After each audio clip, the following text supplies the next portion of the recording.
जीवन एक आदर्शवादी विचारधारा है, न कि यथार्थवादी। आप सुन रहे हैं द वन थिंग की ऑडियो बुक समरी, जिसे लिखा है गैरी केलर और जे पैपरसन ने। पिछले चैप्टर में हमने अपनी इच्छा शक्ति के बारे में जाना। हमारे लिए आत्मशक्ति बहुत ही महत्वपूर्ण होती है। हमें अपनी आत्मशक्ति के बारे में ध्यान देना चाहिए, इसका प्रबंधन और सम्मान करना चाहिए। इसलिए आप अपनी इच्छा शक्ति को कभी ख़त्म ना होने दें। जी हाँ, ये ख़त्म भी हो सकती है अगर आप इसके बारे में ज़्यादा सोचते नहीं, इसका प्रबंधन नहीं करते। तो आपको ध्यान देने की ज़रूरत है। जब आपकी आत्मशक्ति अपनी सर्वोच्च स्थिति में हो तो आपको अपने जीवन का सबसे महत्वपूर्ण कार्य करना चाहिए। तो आइए इसी के साथ हम अपने इस चैप्टर में जानते हैं अगले झूठ के बारे में, जो सोसाइटी में एक सच की तरह प्रचलित है। एक संतुलित जीवन मतलब आप अपनी लाइफ में बैलेंस बनाकर चलें। अगर आप चाहते हैं कि आप जीवन में संतुलन स्थापित कर लेंगे तो आप एक भ्रम में जी रहे हैं। जी हाँ, आप जीवन की बात छोड़िए, आप एक काम में पूरी तरह से बैलेंस नहीं बना सकते, है ना। किताबों के लेखकों का मानना है कि संतुलित जीवन एक मिथक है, ये एक दिग्भ्रमित करने वाली विचारधारा है। कभी कभी हम संतुलित जीवन को लेकर गलतफहमी में भी रहते हैं। जीवन में संतुलन स्थापित करने के चक्कर में खुद पर ही संतुलन खो देते हैं। इसलिए आपको समझना चाहिए कि संतुलन की स्थिति और बैलेंस बनाने के लिए किया जाने वाला काम दोनों ही बिल्कुल अलग हैं। लेखक अपने पाठकों से इसके बारे में खुद ही विचार करने के लिए कहते हैं। इसे एक चुनौती की तरह स्वीकार करें।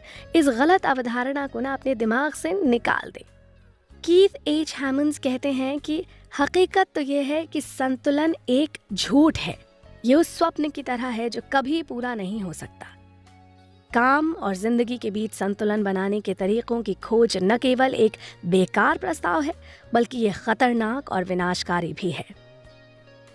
अगर आपके दिमाग में संतुलित जीवन का विचार घर कर गया है तो उसे विचार मात्र मानकर ही चलिए। ये सुनने में एक अच्छा विचार तो लगता है, लेकिन ये व्यवहारिक नहीं है। ये आदर्शवादी तो है, लेकिन यथार्थवादी नहीं है। आपके जीवन को लक्ष्य, महत्व और अर्थ, 3 चीजें सफल बनाती हैं। इन तीनों चीज़ों को हासिल करने के लिए आपको अपनी प्राथमिकताओं को निर्धारित करना पड़ता है। अगर आप इन चीज़ों को हासिल कर लेते हैं तो आप संतुलित जीवन से आगे की चीज़ प्राप्त कर लेते हैं। फिर आप आड़े तिरछे होकर भी जीवन जी सकते हैं। संतुलन की इच्छा का होना स्वाभाविक है। हर काम के लिए पर्याप्त समय का होना और समय पर संपन्न हो जाना, ये सुनने में सबको अच्छा लगता है। होता भी ऐसा है। अगर कोई काम समय से हो जाता है तो इससे जीवन शांत और सुखमय लगता है। फिर हम इस चीज़ से आकर्षित होकर सोचने लगते हैं कि जिंदगी भाई इसी तरह की होनी चाहिए।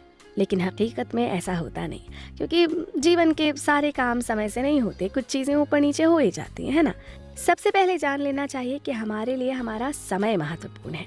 हम कभी कभी सभी चीज़ों का बैलेंस बनाने के चक्कर में अपना कीमती समय बर्बाद कर देते हैं। किसी काम को करते वक्त हम ये सोचते हैं कि पहले ये कर ले, फिर दूसरे को कर लेंगे तो सब बैलेंस हो जाएगा।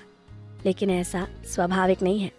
इस किताब में एक बिजनेसमैन की कहानी बताई गई है जो अपने काम में पूरी तरह से बिजी था। जिंदगी में पैसे भी आ रहे थे। उसका मानना था कि देखो, अभी पैसे कमाने का टाइम है तो पैसे कमा लिए जाएं, फिर बाद में अपने परिवार और बच्चों को समय दे दिया जाएगा। क्या आप भी ऐसा ही सोचते हैं? अगर आप ऐसा सोचते हैं तो आपको इन बातों पर विचार करना चाहिए। क्या आप अपने बच्चों को सोते समय सुनाए जाने वाली कहानी को उतने ही रोचक तरीके से सुना सकते हैं, या फिर आपके बच्चे उस कहानी को उतने ही मन से सुनते हुए एंजॉय कर सकते हैं? उनके बर्थडे का पहले वाला आनंद आप उन्हें बाद में दे सकते हैं? क्या बड़े होकर आप किसी खेल का उतना ही आनंद ले सकते हैं जितना कि आप टीनेज में लेते थे? जब आप पैसे कमाने के बाद अपने परिवार के साथ जिंदगी बिताने की बात सोचते हैं तो आप उस वक्त ये सोचना भूल जाते हैं कि समय आपके हिसाब से नहीं चलता।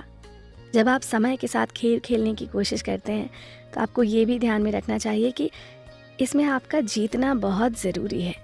समय के साथ खिलवाड़ ना करें, नहीं तो समय आपको ऐसी जगह लाकर फेंकेगा जहाँ से निकल पाना बहुत ही मुश्किल हो जाएगा। आपको लग रहा होगा कि अगर संतुलन एक झूठ है तो फिर करें क्या? तो आपको अपने जीवन में काउंटर बैलेंस बनाना चाहिए, जिसे हिंदी में आप प्रति संतुलन कहते हैं।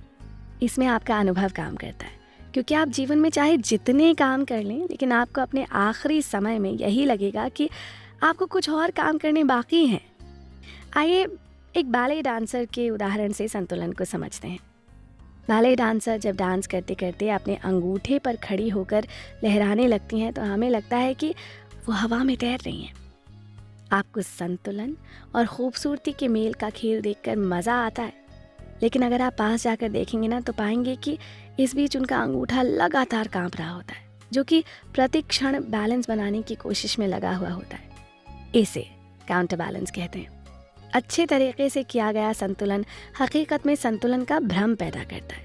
यह आपके अनुभव पर निर्भर करता है। बैले डांसर प्रस्तुति देने से पहले उस चीज़ की काफ़ी प्रैक्टिस कर चुकी होती हैं। तो आइए इसी के साथ इस चैप्टर को यहीं विराम देते हैं, लेकिन ज़रा इस लाइन को गौर से सुने। काउंटर बैलेंस यानी प्रति संतुलन का मतलब ये होता है कि आप इतने दूर न जाएं कि फिर वहाँ से वापस लौटना आपके लिए मुश्किल हो जाए, और किसी जगह इतनी देर तक न रुकें कि लौटने पर आपकी प्रतीक्षा करने वाला कोई मिले ही नहीं। तो एक प्रति संतुलन वाला जीवन जीना शुरू कर दें और अपने सबसे ज़रूरी काम को पूरा करें, फिर बाकी के कामों पर ध्यान दें। इसी के साथ आइए बढ़ते हैं अपने अगले चैप्टर की ओर। आप भी हमारे साथ बने रहें।